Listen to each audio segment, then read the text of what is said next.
So hey homies, welcome back to other video of throne of seal and I hope कि तुम लोग बहुत ही ज्यादा अच्छे और मजे में होगे। वीडियो में आगे बढ़ने से पहले कहना चाहूंगी कि अगर इससे पहले का एपिसोड अभी तक चेकआउट नहीं किया है तो पहले जाओ और जाके उसे देख लो, वरना यहाँ तुम्हें इस कमाल के एपिसोड में बिल्कुल भी मजा नहीं आने वाला। और अगर तुमने देख लिया है तो बिना किसी देर के आज की इस वीडियो को शुरू करते हैं। सो होमीज, हमारे इस पार्ट की स्टार्टिंग भी वही से होती है जहाँ पे लास्ट पार्ट एंड हुआ था और हमने देखा था कि जहाँ पर डीमन एम्परर फेंगशू ने फर्स्ट मोनार्च को हरा दिया था, लेकिन तभी उसका सामना मोनार्च ऑफ प्राइड से हो जाता है और यहाँ डीमन एम्परर को वो बहुत ही अच्छी टक्कर देता है और फिर वो अपने ट्रू बॉडी को एक्टिवेट करते हुए जायंट से गोल्डन स्वॉर्ड से डीमन एम्परर फेंगशू पे हमला कर देता है। इस दौरान हम डीमन एम्परर फेंगशू को देखते हैं जो कि अपने हाथ को हवा में उठाते हुए कहता है कि तुम बहुत ज्यादा शोर मचाते हो, जिसके साथ ही हम देखते हैं कि वो अपने हाथों से गोल्डन थ्रेड का यूज करते हुए उसकी इस जायंट सी बॉडी को चारों ओर से बांधने की कोशिश करता है, जहाँ पर वो उसके दोनों आर्म्स को पहले बांधता है फिर दोनों पैर को, जिससे वो इसे रोकने की कोशिश तो करता है, लेकिन यहाँ पर उसकी स्वॉर्ड की बस स्पीड ही थोड़ी कम होती है और एट द एंड हम देखते हैं कि उसका स्वॉर्ड सीधा डीमन एम्परर के ऊपर लैंड करता है। पर जैसे ही लैंड करता है इतना पावरफुल इम्पैक्ट रिलीज होता है कि देखने से लग रहा था कि डीमन एम्परर का काम हो गया होगा, लेकिन तभी यहाँ पर वो बंदा पूरी तरीके से शॉक्ड हो जाता है जब वो देखता है कि डीमन एम्परर सही सलामत है और उसने अपने पावर की मदद से इसे रोक रखा था। और वो कहता है कि वैसे एक बात तुम्हें माननी पड़ेगी कि तुम जो फर्स्ट लेवल में मुझे ट्रैश मिला था, जो कि मेरे सामने डींगे हाँक रहा था, उससे तुम बेहतर तो हो, लेकिन बस थोड़े से बेहतर हो। और तभी गॉड सर्पेंट क्रेस्ट नाम के अटैक का यूज करता है, जहाँ पे आसपास की एनर्जी से वो यहाँ पे एक ब्लैक होल टाइप के बनाता है और तभी जैसे ही वो उसे अपने हाथों से क्रश करता है, यहाँ पर उसके इम्पैक्ट से जो गोल्डन कलर की बॉडी थी वो पूरी तरीके से शैटर्ड हो जाती है। और तभी हम देखते हैं कि यहाँ पर डीमन एम्परर के डोमेन के अंदर जो मोनार्च ऑफ प्राइड था वो पूरी तरीके से फंस चुका था। अब वो घुटनों के बल था और उसके सामने डीमन एम्परर फेंगशू था, जिसे देखते साथ ही वो हैरानी के साथ कहता है कि नामुमकिन, आखिर ऐसा कैसे हो सकता है, आखिर कैसे तुम्हारे जैसे कीड़ा मेरे डिवाइन पनिशमेंट से कैसे बच सकता है, कैसे रेजिस्ट कर सकता है। यहाँ पे उसकी ये बात सुनकर डीमन एम्परर फेंगशू बहुत ही कूल वे में उसकी तरफ देखकर कहने लगता है कि लगता है कि तुम अभी तक सिचुएशन को हजम नहीं कर पाए, जरा अपने आसपास देखो। तभी यहाँ पर मोनार्च ऑफ प्राइड जो था वो लेता है अपने उसी वेपन को और सीधा यहाँ पे डीमन एम्परर फेंगशू की तरफ चार्ज करता है और सीधा अपने स्पेयर को हवा में लहराते हुए उसके ऊपर अटैक कर देता है, जो देखकर डीमन एम्परर फेंगशू कहने लगता है कि बेवकूफ, तुम बस यहाँ पे मारे जाओगे। और तभी जैसे वो स्पेयर डीमन एम्परर फेंगशू के जो डिफेंसिव बैरियर से टकराता है, इतना टेरिफाइंग इम्पैक्ट रिलीज होता है कि उसका स्पेयर ही जैसे टूटने वाला था। और अगले ही पल मोनार्च ऑफ प्राइड हैरानी के साथ कहता है कि नहीं, ऐसा नहीं हो सकता, लेकिन तब तक बहुत देर हो चुकी थी। यहाँ उस इम्पैक्ट के चलते मोनार्च ऑफ प्राइड काफी दूर जाके गिरता है। इस दौरान डीमन एम्परर फेंगशू अपनी आईज ओपन करता है और तभी उसे देखते हुए जैसे ही वो अपने हाथ को ऊपर एक अटैक को प्रिपेयर करने के लिए रेडी करता है तो अचानक से उसके पीछे का पूरा स्पेस ट्रेम्बल करने लगता है और तभी हम यहाँ उसके पीछे एक जायंट से सन को देख पाते हैं कि तभी वो अपने पावर की मदद से सामने एक पोर्टल को बनाता है, जो कि काफी ज्यादा मिस्टीरियस ऑरा को यहाँ रिवील कर रहा था। और अगले ही पल उसके अंदर से डीमन एम्परर फेंगशू का वो स्पेयर बाहर आता है, जिसे पकड़ते साथ ही वो कहता है कि वैसे एक बात बताऊं, तुम बहुत ज्यादा लकी हो, वो इसलिए कि तुम डीमन एम्परर फेंगशू के हाथों आज मरने वाले हो, लेकिन मैं तुम्हें दर्दनाक मौत नहीं दूंगा, बल्कि एक झटके में ही तुम्हारी जान निकाल लूंगा। ये कहते हुए वो अपने स्वॉर्ड एंड स्पेयर की जो ऑरा है उसे रिवील करता है और यहाँ उसकी जो ऑरा है उसे देखते साथ ही जो मोनार्च ऑफ प्राइड था उसकी रूह कांप उठती है। वो यहाँ पे थर थर कांप रहा था और डर के मारे वो पीछे हटने की कोशिश करता है। वो यहाँ पर उससे रहम की भीख मांगने की कोशिश करता है, लेकिन उसकी जुबान यहाँ पे नहीं हिल पा रही थी। इस दौरान डीमन एम्परर फेंगशू की आंखों में हम किलिंग इंटेंट देखते हैं और वो बहुत सीरियसली उसकी तरफ देखते हुए कहता है कि अब तुम विटनेस करोगे कि मेरी सुप्रीम पावर क्या है। ये कहते हुए वो अपने स्वॉर्ड को हवा में उठाता है और जैसे ही उसे चलाता है तो इतना पावरफुल जो स्वॉर्ड इम्पैक्ट है जो स्लैश के रूप में निकलता है और जो कि दिखने में किसी हाफ सेंट जैसा लग रहा था और ये अटैक एक झटके में ही इसका काम खत्म कर देता है। यहाँ पे मोनार्च ऑफ प्राइड की चिल्लाने की आवाज भी नहीं आ पाती कि उससे पहले ही डीमन एम्परर फेंगशू ने उसे अधमरा कर दिया था। यहाँ पे हम देखते हैं कि उस ब्रोकन सन स्लैश अटैक का इम्पैक्ट इतना तगड़ा वाला था कि वहाँ पर एक बहुत बड़ा सा गड्ढा बन चुका था, चारों तरफ बस यहाँ पर अंगारे नजर आ रहे थे और तभी इन्हीं के बीच में हमें मोनार्च ऑफ प्राइड दिखाया जाता है, जो कि लड़खड़ाते हुए उठने की कोशिश करता है और बस वही पे जैसे इसकी हिम्मत जवाब देने लगती है और वो कहता है कि तुम्हारी पावर, मैं समझ गया, आखिर ये पावर आ कहां से रही है। कि तभी वो उसके आसपास देखता है जहां पर उसे काफी सारे ग्रेव सिंस नजर आते हैं। वो कहता है कि तुम्हारी पावर असल में तुम्हारे घोर पापों से भरी हुई है, यानी कि तुमने इतने सारे सिंस किए हैं कि अब वो सारे सिंस ही तुम्हारी ताकत बन चुकी है। लेकिन एक बात याद रखना, जितना बड़ा गुनाह होगा उतनी बड़ी उसकी सजा भी होगी। तुम्हारी ये जो बड़े बड़े गुनाह है जो कि आज तुम्हें इतनी ताकत प्रोवाइड करा रहे, एक दिन यही तुम्हें तुम्हारी मौत का कारण भी बनेगी। इसी के साथ वो आगे कहता है कि एक बात याद रखना, तुमने मुझे तो सर्वाइव कर लिया, लेकिन जो 5 मोनार्च हैं उनके पनिशमेंट भी अभी बाकी है। तुमने मेरे पनिशमेंट को तो सर्वाइव कर लिया और आगे शायद बढ़ भी जाओ, लेकिन जितना ज्यादा तुम्हारे सिन का वजन होगा उतनी ही बड़ी तुम्हारे लिए पनिशमेंट होगी। क्या तुम्हें लगता है कि तुम बाकी के 5 को हैंडल कर पाओगे? इस दौरान डीमन एम्परर फेंगशिu उसी की तरफ बढ़ने लगता है और तभी जैसे वो उसकी बात सुनता है तो वो हंसता है और कहता है कि तुम्हें क्या लगता है कि मैं यहाँ पर डिवाइन पनिशमेंट के लिए आया हूँ? हाँ, ये कहते साथ ही वो अपनी ऑरा को रिलीज करता है और काफी इम्पैक्टफुल वाला प्रेशर यहाँ पे जो मोनार्च ऑफ प्राइड है उस पे पड़ता है, जिसके बाद इस प्रेशर का दायरा और ज्यादा बढ़ता जाता है। और डीमन एम्परर फेंगशिu कहता है कि ये जो टावर है ये मेरे लिए कोई पनिशमेंट नहीं बल्कि मेरे लिए एक स्टेपिंग स्टोन है मेरे एक्सेशन के रास्ते के लिए। जिसके बाद वो उस पर और ज्यादा प्रेशर डालते हुए कहता है कि जरा अपने इस छोटे से दिमाग से सोचो, क्या तुम्हें वाकई में लगता है कि कोई मुझे रोक सकता है? ये कहते हुए वो अपने हाथ को हवा में उठाता है और यहाँ पे अपने अटैक को प्रिपेयर करता है और जिसके बाद डीमन एम्परर अपने फिंगर पॉइंट में एक ब्लैक होल को क्रिएट करता है जो कि यहाँ पर अपने ऑरा को रिलीज करता है और जिसके इम्पैक्ट से आसपास की पूरी चीजें यहाँ धराशायी हो जाती हैं। और तभी ये देखते साथ ही मोनार्च ऑफ प्राइड सीधा उसकी तरफ देखता है जहाँ पर डीमन एम्परर फेंगशिu के हाथ में एक छोटा सा ब्लैक होल था और तभी वो डिक्री ऑफ ब्लास्फेमी नाम के अटैक को चलता है और जैसे ही वो ये वर्ड बोलता है वो ब्लैक होल यहाँ पे एक्सप्लोड कर जाता है। उसकी काफी सारी एनर्जी निकलती है जो कि इस डिवाइन पनिशमेंट टावर के एक हिस्से को ही पूरी तरीके से डिस्ट्रॉय कर देता है। और तभी यहाँ पर हम मोनार्च ऑफ प्राइड को देखते हैं जिसकी बॉडी यहाँ पे कोलैप्स करने के साइन देने लगती है और वो कहता है कि हमें हर हाल में इस मॉन्स्टर को रोकना ही होगा, नहीं तो फिर कुछ भी नहीं बचेगा, ऐसा नहीं हो सकता। कि तभी हम देखते हैं कि उसकी बॉडी भी यहाँ पे नथिंगनेस में बदल जाती है और अगले पल डीमन एम्परर फेंगशिu जो कि अपने डोमेन को खत्म कर देता है और उसके डोमेन के खत्म होते साथ ही सब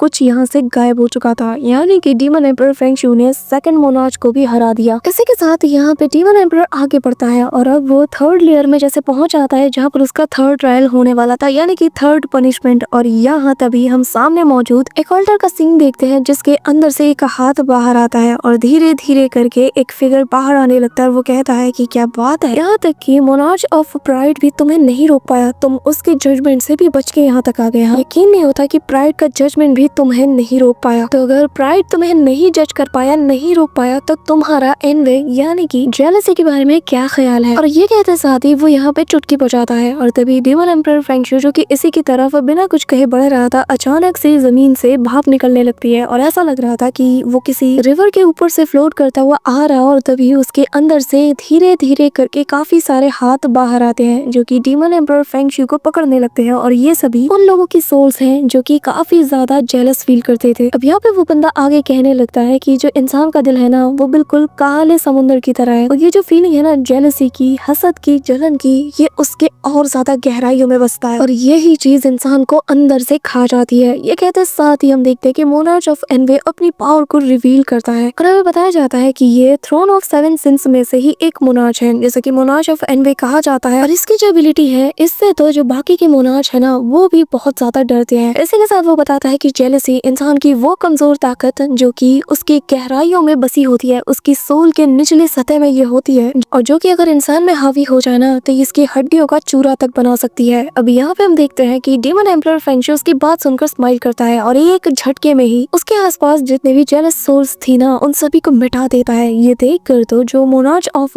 एनवे था यानी जेलसी था वो भी शॉक्ड था और कहने लगता है कि इससे क्या फर्क पड़ता है, ऐसा हो ही नहीं सकता कि किसी इंसान के अंदर जलन हो ही ना। आज मैं यहाँ पर उसी का फायदा उठाकर तुम्हें इस इन्फर्नल एबिस के अंदर हमेशा हमेशा के लिए ट्रैप करके रख दूंगा। ये कहते हुए वो अपने इन्फर्नल एबिस को एक्टिवेट करता है जहाँ पे चारों तरफ हम ब्लडी वाटर को देख पाते हैं और जिसके अंदर ये दोनों मौजूद थे। इस दौरान हम यहाँ पे जाइंट से शार्क को भी देखते हैं और जो कि उस मोनार्च के इशारा पाते ही सीधा डीमन एम्परर फेंगशिu को डिवोर करने के लिए आगे बढ़ता है। जैसे ये मुंह खोलता है कि तभी डीमन एम्परर फेंगशिu सेम उसी अटैक को प्रिपेयर करते हैं जहाँ पे उसके हाथ में एक छोटा सा ब्लैक होल था और जैसे ही वो इसे क्रश करता है तो इसका साइज एक्सप्लोड होते ही बढ़ता है और डिस्ट्रक्शन फोर्स इतना ज्यादा था कि यहाँ पर उस शार्क को पूरी तरीके से मिटा देता है और साथ ही यहाँ पर ये जो इन्फर्नल एबिस था इसे भी खत्म कर देता है। और ये नजारा देखते साथ ही इस मोनार्च के होश उड़ जाते हैं, कहने लगता है कि क्या ऐसा कैसे हो सकता है। पर तब तक डीमन एम्परर फेंगशिu उसके सामने आ जाता है और आते साथ ही सीधा इस बंदे को उसकी गर्दन से पकड़ के ऐसे उठा देता है हवा में, जिसके चलते इसे काफी ज्यादा पेन होता है। ये दर्द के मारे छटपटाता है लेकिन डीमन एम्परर फेंगशिu उसे छोड़ता नहीं। वो यहाँ पर उसकी तरफ देखते हुए बस कहने लगता है कि एक बात याद रखना, ये एम्परर ना तुम लोगों के इन चीप ट्रिक्स से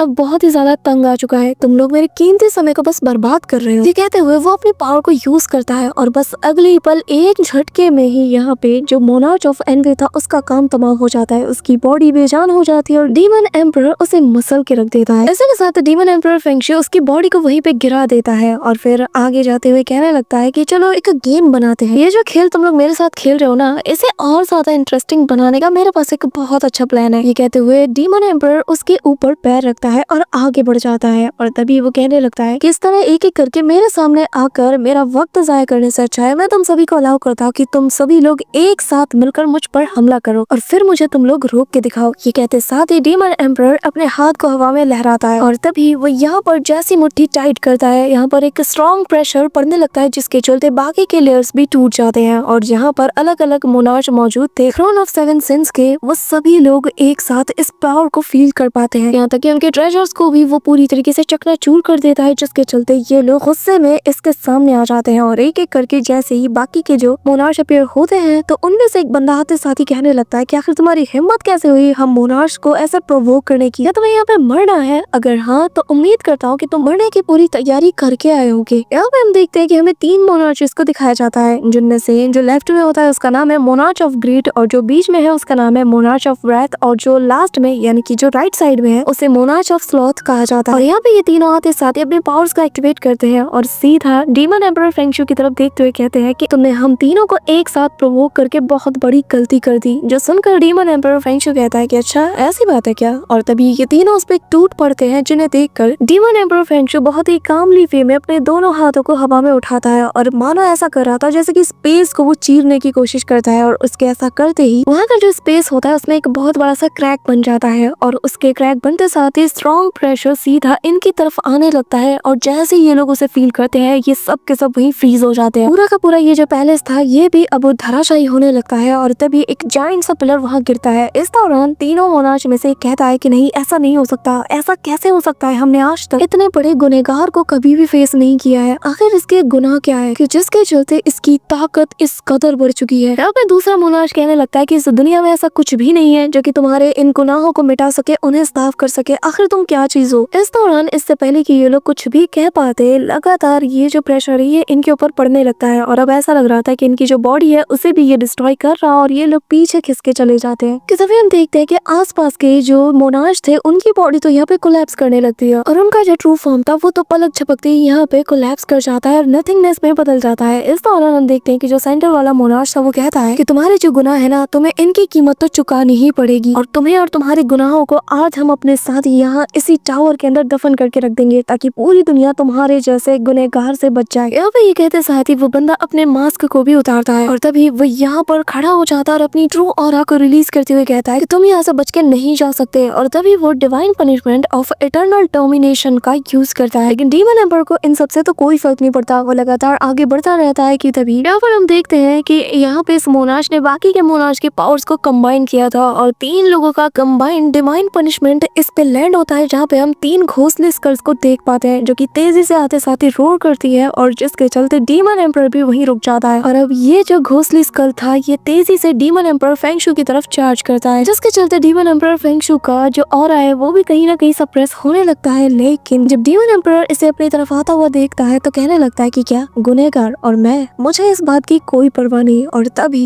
वो यहाँ पे अपनी ऑरा को और रिलीज करता है जिसके चलते ये घोंसले स्कल भी वही फ्रीज हो जाता है और डीमन एम्परर कहता है कि अगर मुझे तुम्हारी लाशों के ऊपर चढ़ के भी आगे बढ़ना पड़े और गॉड के पैथ को अपनाना पड़े तो भी मैं कतराऊंगा नहीं और ना मुझे इससे फर्क पड़ता है। ये कहते हुए वो अपने फिंगर टिप से एक छोटा सा ब्लैक होल जितना अटैक करता है और जैसे ही वो इसे रिलीज करता है तो यहाँ के एक्सप्लोजन से वो घोंसले स्कल पूरी तरीके से डिस्ट्रॉय हो जाता है। और जैसे ही ये अटैक डिस्ट्रॉय होता है यहाँ पर हम देखते हैं कि उस मोनार्च की हालत खराब हो जाती है, उसकी आंखें फटी की फटी रह जाती है और वो बस बहुत ही दहशत के साथ डीमन एम्परर की तरफ देखे जाता है जहाँ पे डीमन एम्परर कहता है कि अब बस तुम बचे और तुम्हें मारकर मैं अपने डिवाइनिटी के रास्ते पे आगे बढ़ूंगा। इसी के साथ ही यहाँ पे डीमन एम्परर अपने एक और अटैक को प्रिपेयर करता है और ये वही अटैक है जो कि उसने उस मोनार्च ऑफ प्राइड के अगेंस्ट यूज किया था। और जैसे जैसे इसका साइज एक्सपेंड होता है डीमन एम्परर कहने लगता है कि अब बस एक बचा है और न जाने वो क्यों नहीं आया। इसी के साथ डीमन एम्परर खुद को फाइनल लेवल पे पाता है यानी कि जो फाइनल डिवाइन पनिशमेंट था वहां पर ये पहुंच जाता है जहाँ पर चारों तरफ पिंक कलर का मिस्ट मिस्ट उसे नजर आता है और तभी यहाँ का जो मिस्ट था वो एक बंदे का फॉर्म लेने लगती है और तभी हम देखते हैं कि ये वो फाइनल मोनार्च थी जो कि अपने डैगर को निकालते साथ ही डीमन एम्पर की तरफ बढ़ती है और तभी डीमन एम्पर पीछे पलटता है और यहाँ पे अपने गोल्डन वाइन के जरिए से उसके पैरों को कम्प्लीटली जकड़ देता है, साथ ही उसके दोनों हाथों को भी और उसे हवा में लटका देता है, जो देखकर वो मोनार्च कहने लगती है कि तुमने बाकी के 6 मोनार्च को मिटा दिया है ना, और उन्हें हरा के ही तुम यहाँ तक पहुँचे हो। अब यहाँ पे हमें बताया जाता है कि ये है मोनार्च ऑफ लस्ट। इसी के साथ मोनार्च ऑफ लस्ट कहने लगती है कि पर मैं बाकियों से अलग हूँ, बाकी लोग तुम्हारे अंदर अपना कोई भी अंश नहीं देख पाए होंगे लेकिन मैं उन जैसी नहीं हूँ। तभी हम देखते हैं कि वो अपने सोल फॉर्म में आती है और कहने लगती है कि मैं तुम्हारे अंदर एक छोटा सा अंश देख पा रही हूँ, है ना, मैंने सही कहा ना। ये कहते हुए वो धीरे धीरे उसके करीब आने लगती है और फिर अपना हाथ उठाकर जैसे उसके फेस को टच करने जाती है तभी डीमन एम्परर फेंग शू उसके हाथ को पकड़ लेता है और तब तक यहाँ पे मोनार्च ऑफ लस्ट अपना काम कर चुकी थी। वो यहाँ पे उसे मिस्टी गैस को चारों ओर रिवील करने लगती है, जिसके चलते यहाँ पर डीमन एम्परर फेंग शू खुद को रोक नहीं पाता और अगले ही पल वो जैसे यहाँ पर उसी फीलिंग में वापस से खो जाता है, जहाँ पे हम देखते हैं कि उसकी बॉडी जैसे लस्टफुल कॉन्शियसनेस में काफी डीप तक पहुंच चुकी थी और धीरे धीरे उसकी बॉडी काफी डीप थॉट्स में पहुंच चुकी थी। और तभी हमें यहाँ पे किसी के गुनगुनाने की आवाज आती है और वो ऐसा लग रहा था कि जैसे कान के पास आके गुनगुना रही हो। इस दौरान डीमन एम्परर अपनी आंखें खोलता है, उसे ये गुनगुनाना कुछ ज्यादा ही फेमिलियर सा लगता है और तभी वो सोच में पड़ जाता है, मन में कहता है कि क्या ये वही है। इसी के साथ सीन शिफ्ट होता है और हमें यहाँ पे उसी विलेज का सीन दिखाया जाता है जहाँ पर चारों तरफ शांति थी और मौसम काफी ज्यादा अच्छा था। इस दौरान हम सामने वही छोटा सा घर देखते हैं। ऐसे ही करते करते सवेरा सा होने लगता है और हमें सामने से इस मेंशन का सीन दिखाया जाता है जहाँ पर उसी लेडी के गुनगुनाने की आवाज आ रही थी। यहाँ पर कब डीमन एम्परर फेंग शू उसके गुनगुनाने की आवाज को सुनकर इस मेंशन के सामने पहुंच गया था, उसे खुद भी पता नहीं चलता, लेकिन जब तक वो रियलाइज कर पाता वो खुद को उस मेंशन के बिल्कुल सामने पाता है और तभी उस मेंशन से किसी के तेजी से चल के आने की आवाजें उसे सुनाई देती है और हम देखते हैं कि एक खूबसूरत सी लेडी आती है जो कि आते साथ ही उस गेट को खोलती है और डीमन एम्परर को देखकर वो काफी ज्यादा खुश थी और ये लेडी दिखने में काफी ज्यादा खूबसूरत लग रही थी। इस दौरान जैसे ही वो उसे देखती है तो उसके फेस पर एक प्यारी सी स्माइल आ जाती है, लेकिन डीमन एम्परर उसे देखकर कोई भी रिएक्शन नहीं देता, वो बस उसे एक टक देखे जा रहा था और तभी उसे कुछ फील होता है और वो यहाँ से पलट के जाने लगता है। अब यहाँ पे हवा की झोंके से ड्रीम कैचर के बजने की भी आवाज आती है और डीमन एम्परर को ऐसे जाता हुआ देखकर वो लड़की थोड़ी परेशान हो जाती है और मन में कहती है कि आखिर वो यहाँ से जा क्यों रहा है। उसके बाद उससे रहा नहीं जाता और वो दौड़ते हुए उसके सामने जाने की कोशिश करती है और उसे आवाज देते हुए कहती है कि फैंगलिंग, क्या ये सच में तुम ही हो? अब उसकी आवाज सुनकर डीमन एम्परर वहीं पे रुक जाता है और वो लेडी वापस से पूछती है कि बताओ क्या ये तुम ही हो? वो लड़की बहुत उम्मीद भरी निगाहों से उसी की तरफ देखे जा रही थी और तब डीमन एम्परर कहता है लिंग शुआन। ये सुनना ही था कि वो लड़की काफी ज्यादा खुश हो जाती है और दौड़ते हुए जाकर उसे टाइटली होल्ड करती है और पीछे से हक करते हुए कहती है कि मैंने तुम्हें बहुत मिस किया, जिसके बाद वो लड़की इमोशनल हो जाती है और जोर जोर से रोने लगती है। यहाँ पर उसके आंसुओं की आवाज सुनते साथ ही डीमन एम्परर से रहा नहीं जाता, वो अपनी मुट्ठी को टाइटली होल्ड करता है, वो खुद को रोकने की कोशिश करता है लेकिन उससे रहा नहीं जाता और अगले ही पल वो वापस से इसका नाम लेता है और कहता है कि लिंग शुआन। यहाँ पे अपना नाम सुनकर वो लेडी और जोर जोर से रोने लगती है। इस दौरान माहौल पूरी तरीके से चेंज होता है और तब डीमन एम्परर से भी अब रहा नहीं जाता और वो उसकी तरफ देखता है और फिर पलटते हुए उसे टाइटली होल्ड करता है और उसे जोर से हक करता है, जिसके बाद लिंग शुआन और ज्यादा जोर से रोने लगती है और कहती है कि फैंगलिन, आखिर तुम मुझे छोड़ के कहाँ चले गए थे? मैं न जाने कब से तुम्हारा इंतजार करती आ रही हूँ, क्या तुम्हें इस बात का एहसास भी है? यहाँ पे एक एक शिकायत करते हुए मिस लिंग शुआन काफी ज्यादा इमोशनल हो जाती है और बहुत जोर जोर से रोती है और जितना ज्यादा वो रोती है डीमन एम्परर उसे उतनी ही टाइटली होल्ड करता है। जिसके बाद मिस लिंग शुआन आगे बताती है कि सर्दी गर्मी बरसात सब कुछ आता और चला जाता, लेकिन बस कोई नहीं आता तो वो थे तुम। बेसब्री के साथ बस इस पल का इंतजार कर रही थी कि कब तुम मेरे पास वापस लौट के आओगे। एक एक पल एक एक लम्हा मेरे लिए कितना मुश्किल था ये सिर्फ मैं ही जानती हूँ। मैं काफी ज्यादा अकेली थी, लेकिन फिर हमारी बेटी पैदा हुई और मैंने उसका नाम बाई यू रखा। यहाँ पे डीमन एम्परर फेंग शू उसके फोरहेड को किस करता है। मिस लिंग शुआन रोती हुई कहने लगती है कि मैं बहुत ज्यादा खुश हूँ, आज बहुत ज्यादा खुश। जिसके बाद वो और ज्यादा रोने लगती है। डीमन एम्परर फेंग शू बस उसे अपनी बाहों में होल्ड किए हुए उसे फील कर रहा था, उसकी हर एक बात को सुन रहा था और यहाँ इन दोनों के लिए एक काफी क्वालिटी मोमेंट बन जाता है। सो होमीज, हमारा आज का ये पार्ट तो यहीं पे एंड होता है और हमें डीमन एम्परर के पास्ट के बारे में थोड़ा बताया जाता है एंड आई नो कि नेक्स्ट एपिसोड में इसे कंटिन्यू किया जाएगा और इसके पास्ट के बारे में जान करना बहुत मजा आएगा। फिलहाल इस एपिसोड में तो हमें हाउचेन के बारे में कुछ खास दिखाया नहीं गया और लगता है कि नेक्स्ट एपिसोड में शायद हमें वो देखने को मिल जाए। सो होमीज, फिलहाल के लिए इस वीडियो का लाइक एम रखते हैं 4K लाइक्स और 400 कमेंट्स एंड आई होप कि तुम लोग इसे जल्द से जल्द पूरा कर दोगे। So that's it for today guys. I hope कि तुम सबको आज की ये वीडियो काफी ज्यादा पसंद आई होगी। अगर हाँ तो वीडियो को लाइक करना, चैनल पे नए हो तो सब्सक्राइब करना और हाँ कमेंट करके अपना बेस्ट पार्ट जरूर बताना। तो मिलते हैं नेक्स्ट वीडियो में, तब तक के लिए बाय।